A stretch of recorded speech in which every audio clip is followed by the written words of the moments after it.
The assassin planted a time bomb in the man's car, but the man was completely unaware. At that moment, a bee suddenly flew into the car. The man quickly waved his hands to shoo it away, but he couldn't get it out no matter what he did. This made him fly into a rage. He drifted and stopped the car by the roadside. The bomb's countdown had 15 seconds left, but the unsuspecting man was still flailing his arms fighting the bee. Just then the bee suddenly landed on the steering wheel. Seeing this, the man immediately picked up his shoe.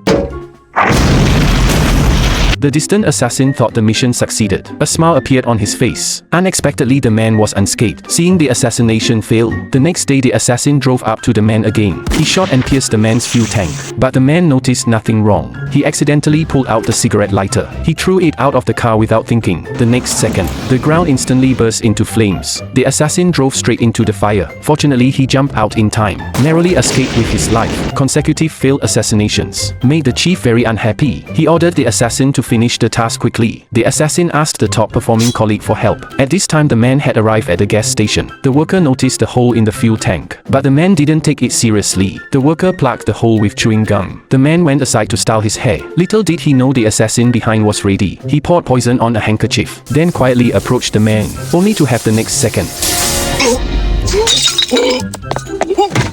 The man noticed nothing unusual, put on his hat and left directly. The assassin finally crawled out of the tire pile, but the mechanism in his hand suddenly triggered, punctured the tire directly. Seeing repeated assassination failures, the chief was completely enraged. This time he decided to act personally. After the man and his family returned home, the officer behind the door suddenly appeared. The man and his wife were startled, but just as the chief was about to finish the man's neighbor suddenly came to the door, accidentally saved the man's family.